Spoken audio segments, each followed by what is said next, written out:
Le chef de l'État, Emmanuel Macron, vient de réagir. Une grande dame de cœur s'en va. Réaction d'Emmanuel Macron d'un côté et réaction d'un autre président. Merci beaucoup, Monsieur le Président François Hollande, d'être avec nous aujourd'hui. Nous sommes ravis et honorés de vous accueillir sur France Info. Bernadette Chirac s'est éteinte. Qu'est-ce que vous retenez de Bernadette Chirac, que vous avez connue, Monsieur le Président, avec laquelle vous vous êtes entretenu? C'était qui la femme pour vous derrière la politique? C'était une femme engagée. Engagée parce que c'était ce qu'elle considérait comme son devoir auprès de son mari, Jacques Chirac, mais qui s'était ensuite non pas émancipée ou dissociée, au contraire, elle était d'une fidélité totale aux idées que représentait Jacques Chirac, mais elle s'était affirmée comme élue de la Corrèze pendant près de 40 ans, affirmée même pour l'expression de ses idées.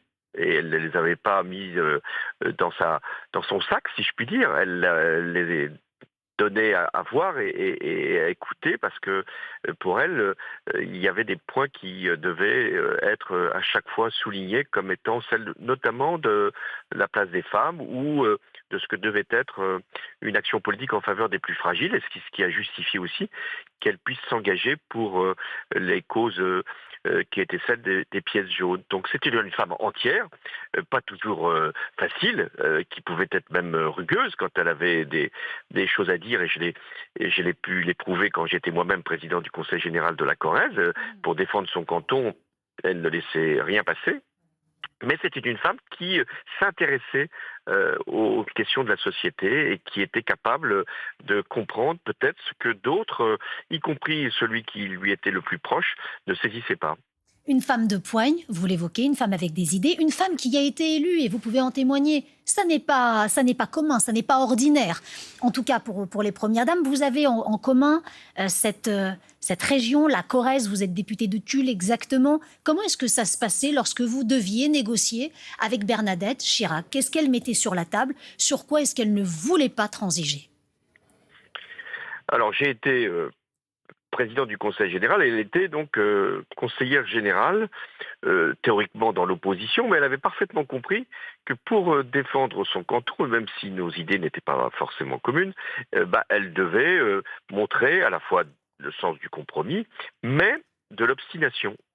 C'est-à-dire qu'elle était sur ces dossiers tout à fait prête à comprendre, composer, mais à ne rien lâcher quand elle considérait que pour son collège, que pour son territoire, pour ses investissements, les investissements des élus, il fallait qu'elle ait le rôle principal, c'est-à-dire celle qui défendait un canton, un territoire. Son canton s'appelait en plus Corrèze, donc elle s'identifiait à une commune, à des communes et aussi à un département.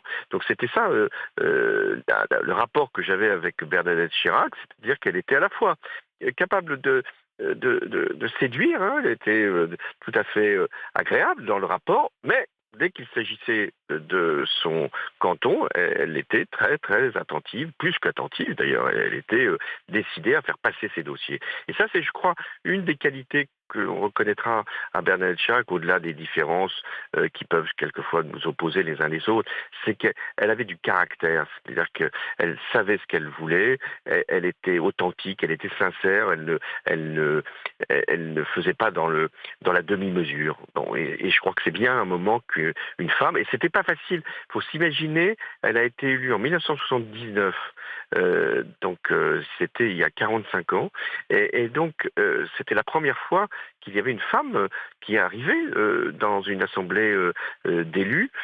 On pouvait dire oui, mais c'est la femme de Jacques Chirac. Eh bien justement, elle s'est dégagée simplement de cette situation d'être la femme d'eux pour être Madame Jacques Chirac. François Hollande, nous savons que vous rentrez en réunion dans une poignée de secondes. J'ai une dernière question pour vous qui me semble importante. Est-ce qu'avec la disparition de Bernadette Chirac, qui représente aussi toute la vie politique passée de notre pays, c'est aussi la fin d'une ère politique, celle qui est aussi devant et qui n'est pas la même par rapport à ce que l'on a vécu, ce que vous avez vécu et ce qui vous attend aussi. Est-ce que vous sentez cette cisure aujourd'hui, notamment au travers de cette disparition? Oui, c'est vrai que c'est une génération qui a longtemps pesé dans la vie politique. Bernadette Chirac, Jacques Chirac, élu dès 1967 pour Jacques Chirac, un peu plus tard pour Bernadette Chirac, la présidence de la République qui remonte maintenant à loin, 95, 2007. Mais ce qui est toujours intéressant, c'est de voir ce qui reste, qu'est-ce qui se transmet, qu'est-ce qui est l'héritage que d'autres générations doivent faire fructifier. Eh bien, s'il y a une leçon à garder, notamment de Bernadette Chirac, c'est qu'on n'est pas la femme d'eux.